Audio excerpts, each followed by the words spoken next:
Razones trigonométricas de ángulos complementarios. En primer lugar vamos a recordar que son ángulos complementarios. Si tenemos dos ángulos alfa y beta, se dice que son complementarios si la suma de ambos es 90 grados. En este caso, si vemos, si tenemos un ángulo recto, es decir, de 90 grados, y lo dividimos en dos partes, sean como sean, lo único que podemos asegurar es que la suma de los ángulos que se forman, alfa y beta, suman 90 grados y por tanto son complementarios. Veamos algunos ejemplos. Si por ejemplo alfa mide 30 grados, su complementario será 60 grados. Si alfa mide 20 grados, su complementario será 70 grados. Y si alfa mide 45 grados, su complementario beta pues será 45 grados. Aclarado esto, vamos a ver cuál es la relación entre las razones trigonométricas de ángulos complementarios. Si tenemos el ángulo alfa, el seno de alfa en un triángulo rectángulo de catetos A y B e hipotenusa H, alfa y beta obligatoriamente son ángulos complementarios, puesto que ya tenemos un ángulo de 90 grados, luego los otros dos obligatoriamente tienen que sumar 90 grados, ya que el total de la suma de los ángulos de un triángulo siempre son 180 grados. Por tanto, si tenemos el ángulo alfa, el seno de alfa sería igual a cateto opuesto partido de la hipotenusa. Si ahora vamos al ángulo beta y calculamos su coseno, en vez del seno el coseno, vemos que el coseno de beta será cateto contiguo a partido de la hipotenusa, h. Como vemos, existe una correlación entre el seno de un ángulo y el coseno de su complementario, y es que se corresponden. Vamos con el coseno del ángulo alfa. El coseno del ángulo alfa sería el cateto contiguo B partido de la hipotenusa h. Y si nos vamos al ángulo beta, el seno del ángulo beta será cateto opuesto, que en este caso pues es B partido de la hipotenusa h. Como volvemos a ver, hay una correlación, y es que el coseno de un ángulo es igual al seno de su complementario, puesto que tenemos el mismo valor, B partido por H. Vamos ahora con las tangentes. La tangente de alfa será igual al cateto opuesto A entre el cateto contiguo B. Si ahora nos vamos al ángulo alfa, beta, tenemos que la tangente de beta será cateto opuesto B partido de cateto contiguo A.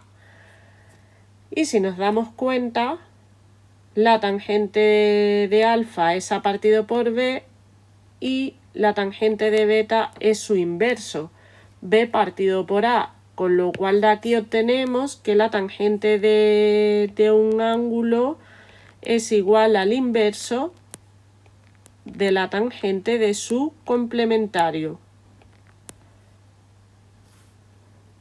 Es decir, a 1 partido por la tangente de alfa, que en realidad sería igual a 1 partido de la tangente de alfa es A partido por B, que si hacemos esta operación de 1 entre A partido por B, nos queda B partido por A, como habíamos visto aquí. Vamos a ver esto con un ejemplo numérico. Si por ejemplo tenemos tenemos un triángulo rectángulo y tenemos un ángulo de 30 grados y el otro de 60 grados, que son complementarios. 30 más 60, 90. Los catetos miden 1 y raíz de 3 y la hipotenusa mide 2. si queremos comprobar que esto efectivamente cumple el teorema de Pitágoras al ser un triángulo rectángulo, pues nos quedaría que el cuadrado de la hipotenusa es igual a la suma de los cuadrados de los catetos. Y esto es igual a 4 es igual a 1 más 3 y que efectivamente se cumple. Bueno, pues vamos a ver la relación entre las razones trigonométricas de estos ángulos. El seno de 30 será igual a 1 cateto opuesto entre la hipotenusa. Si nos vamos ahora al ángulo de 60 grados, el coseno de 60 será igual al cateto opuesto, al cateto contiguo, que es 1 partido de la hipotenusa, que es 2. Y como vemos existe esa correlación. Vamos con el coseno de 30. El coseno de 30 será igual al cateto contiguo, raíz de 3 partido de la hipotenusa, que es 2. Si nos vamos al ángulo beta, pues al ángulo de 60 grados, pues el seno de 60 será igual al cateto opuesto, raíz de 3 partido de la hipotenusa, que es 2. Si vamos ahora con las tangentes, la tangente de 30 es igual al cateto opuesto 1 entre el cateto contiguo raíz de 3.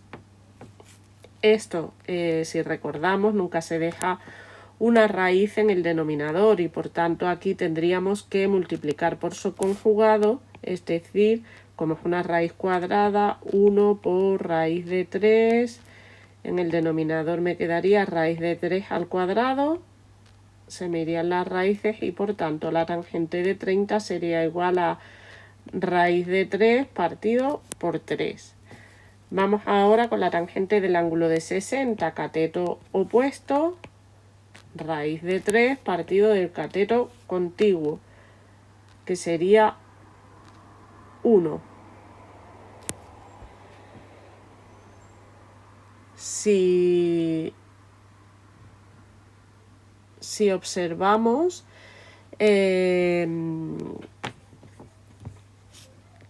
lo que nos ha dado la tangente de 30, 1 partido de raíz de 3, es justo el inverso de lo que nos ha dado la tangente de 60, que es raíz de 3 partido por 1. Por tanto, se cumple que la tangente de un ángulo es igual al inverso de la tangente de su complementario.